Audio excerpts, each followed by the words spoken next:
এবার কঙ্কা fridge present ঈদের গল্প। বগুড়া শহরের বুক চিরে চলে গেছে ঐতিহাসিক করতোয়া নদী। ঈদের তৃতীয় দিনও ঈদ আনন্দ দেখা যাচ্ছে মানুষের মধ্যে। সেখান থেকে ঈদের গল্প শোনাচ্ছেন উত্তরাঞ্চলের ব্যুরো প্রধান চপল সাহা। তৃতীয় দিনেও কিন্তু আনন্দের কমতি নেই। আমরা যা দেখতে পাচ্ছি যে ঈদ আনন্দ করার জন্য মানুষের কিন্তু এখানে বেশ ভিড় হয়েছে। এইখানে এই যে করতোয়া নদী দেখছেন এটা কিন্তু এখন বেশ নোংরা হয়ে গেছে, নোংরা পানি। আমরা ঈদের আনন্দ নিয়ে, ঈদের গল্প নিয়ে কথা বলতে চাই বিশিষ্ট আপনার নাট্যাভিনেতা এবং মঞ্চনাটকের বগুড়ার মানে পরিচিত নাম সাদিকুর রহমান সুজনের সাথে।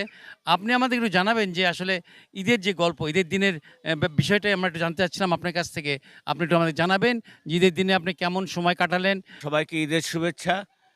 ঈদটা আসলে এবার বেশ ভালোই হয়েছে। অনেক ব্যস্ততা ছিল। হাটে যাওয়া, তারপরে কসাই ঠিক করা, তারপরে অন্যান্যদেরকে দাওয়াত করা, তারপরে ঈদের নামাজ পড়া, ঈদের নামাজের পরে কুরবানি দেওয়া এবং কুরবানির মাংস কাটা, তারপরে বন্টন করা। এসব তো ব্যস্ততা থাকেই। বিশেষ করে এই ব্যস্ততার মাঝে আত্মীয়স্বজনদেরকে মাংস বিলি করা, গরিব মানুষদেরকে মাংস বিক্রি করা। কিন্তু এবারে দুঃখজনক ঘটনা যে আমরা চামড়ার দাম পাই নাই এবং চামড়া আমরা ফেলে দিয়েছি। আ যেটা গরিব মানুষের হক।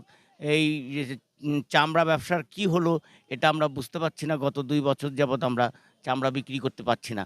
তো সেই কারণে এটা একটা কষ্টের দিক ছিল।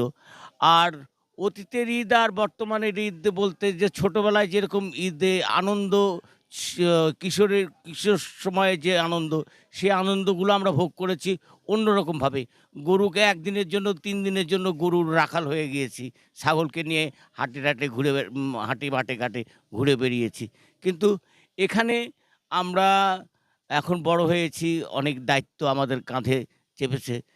সেই দায়িত্ববোধ থেকেই ঈদটাকে অ্যা আমরা আ আনন্দের সঙ্গে এবং ত্যাগের মহিমায় আমরা এই ঈদটাকে উপভোগ করেছি। ধন্যবাদ। আপনারা শুনছিলেন সাদিকুর রহমান সুজনের কথা। উনি বলছিলেন যে ঈদের একাল এবং সেকাল নিয়ে গল্প করার সময় তিনি কিন্তু জানালেন যে ঈদের দিন যে ব্যস্ততা, সে ব্যস্ততাটা তার কিন্তু খুব বেশি ছিল। যে কারণে ঈদের আনন্দ সেভাবে উপভোগ করতে না পারলেও আজকে কিন্তু তিনি ঈদের আনন্দ উপভোগ করার জন্য নদীর পাড়ে এসেছেন। মোটামুটি বগুড়া থেকে এই ছিল আমার কাছে সর্বশেষ।